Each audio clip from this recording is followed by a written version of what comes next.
Copywriting is all about making more money.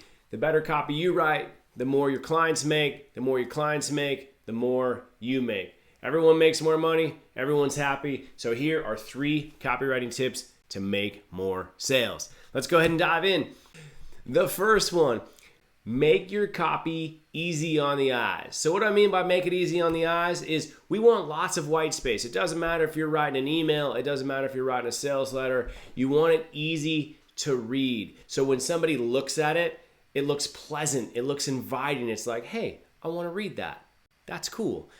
You don't want it to be something that looks daunting and overwhelming, right? So what can we do besides making it have lots of white space on a page? You can use short paragraphs, small ones. Imagine seeing something that has 30 words and 10-point font. You're like, I can't, I'll come back to that. I'm not going to read that.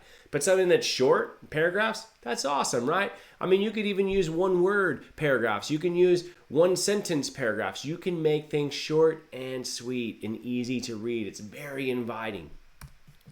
Simple sentences is another way that's easy on the eyes. When you see something simple, that's good. And not just simple sentences, but simple words. When you see a 5-syllable word that's 20 letters, you're like, oh, that looks like a struggle. But when you see words like the and pig and dog and cat, those are easier, right?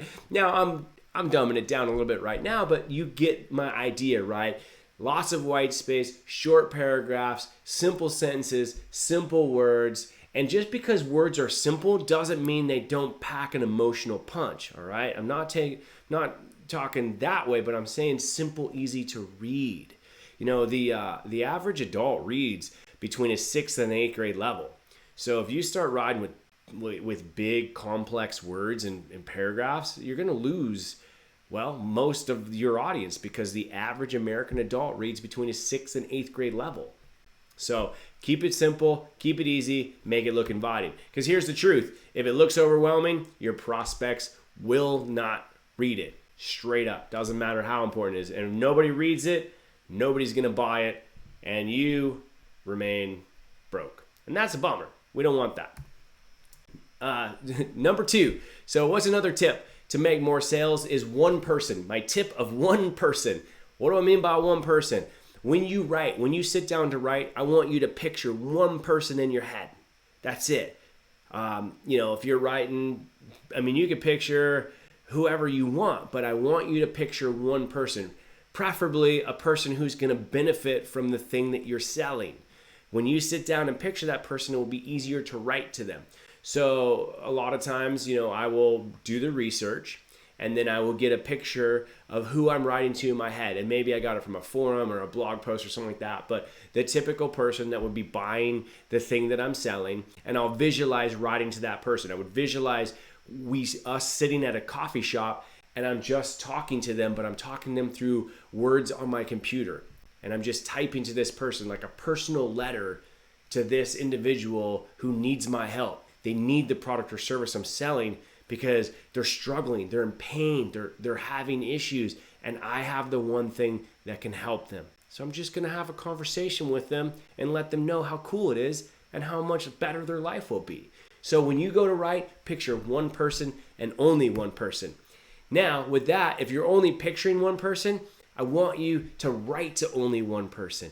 Don't use things like all of you. Nuh-uh. There's not all of you reading it at one time. It's one of you. It's you. You're reading this. You're watching this. I'm not saying hey, all you guys, what's up today? No, I'm saying, hey, we are having a conversation right now. We are talking about you writing to one person. We are talking about you only picturing one person when you write. I'm not saying hey, when all of you guys write, you should do this. Notice how I'm talking to you. That's exactly how your sales letter should be. So when you sit down to write, you picture one person and you only write to one person. So you use words like you.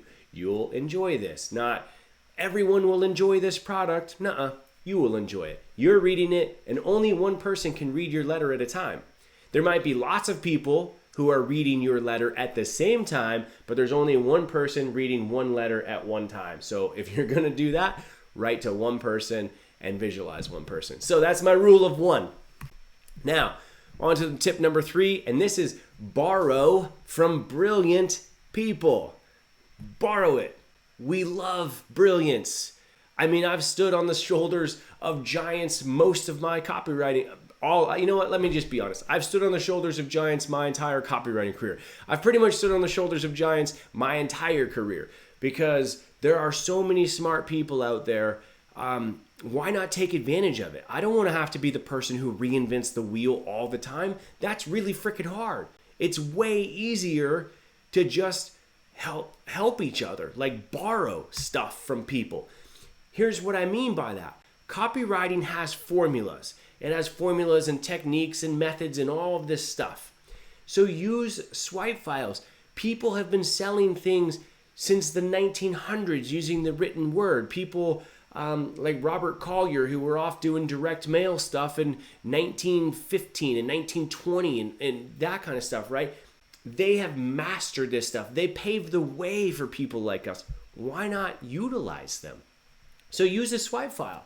Now, I'm not saying don't swipe it word for word. I mean, just recently somebody stole all of my, not all of it, but they stole a good portion of my copy word for word. They didn't model it. They didn't borrow it. They didn't just use an idea from it. They took it straight up word for word. That's not cool. That's not what I'm talking about.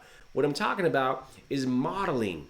All right, model winning copy. So if you're writing, say, for the health industry and you see these winning formulas, like what I mean by a formula is they put proof elements here and they put testimonial elements here and they put pictures here and they use these ideas there and they, talk about promises here. That's the formula. Model that structure, that formula. That way you don't sit down to write and you're not like, well, what do I start with and what do I end with and where do I put my proof and where do I put my testimonials and should I use images on my ad? Should I not use images? People have already tested all that stuff.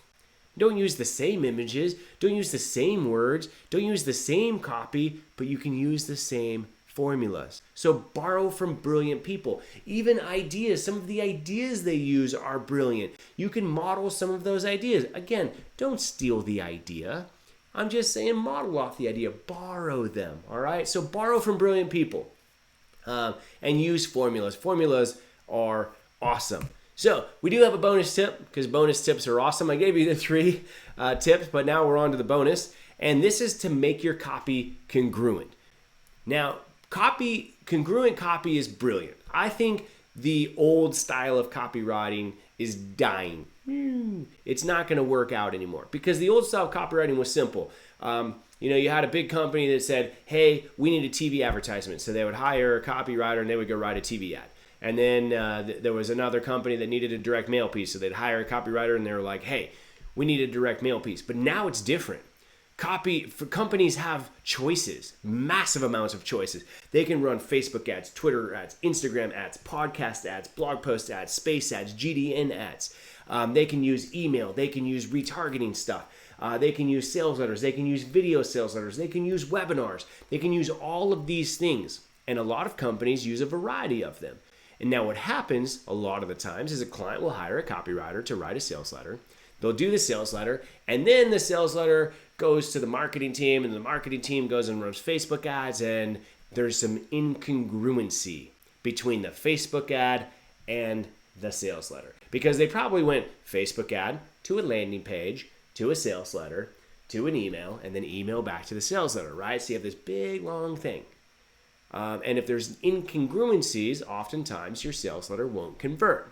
So if you're a copywriter in the online world, I do have this course called Salesology. If you want to check out my courses, I'll give them to you for free. You can try them all out. Head over to copyskills.com/trial. But one of the courses is Salesology. Now, Salesology explains the congruency part because you want the Facebook ad to be congruent to when they land on the landing page. It makes sense. And then when they go from the landing page to the sales letter, it makes sense. What happens with a lot of businesses and copywriters is they'll write the sales letter, somebody else will run the ads or write the landing page, and then there's this gap. There's some incongruency. So when a prospect clicks on the Facebook ads, say they're using Facebook ads, and then they land on the landing page, they go, well, how did I get here? Or maybe the Facebook ad is congruent and then they get to the landing page and it makes sense. And then when they go to the landing page to the sales letter, they're like, well, what's this? This doesn't make any sense. Kind of like if I said, hey, head over to copyskills.com/trial. You can try out all my copywriting courses, and you landed on a page that talked about weight loss. That doesn't make sense, right? That's what I'm talking about with congruency. So, bonus tip for today is make your copy congruent. Always make sure that the prospect has a clear step-by-step guide from every piece of your copy from start to finish. That way they don't get confused, because a confused mind takes goose egg, zero action. So I hope you enjoyed today's training. Head over to copyskills.com/trial and you can get some personal help from me for free if you want it. All right, we'll see you over there. So long. See you on the next video.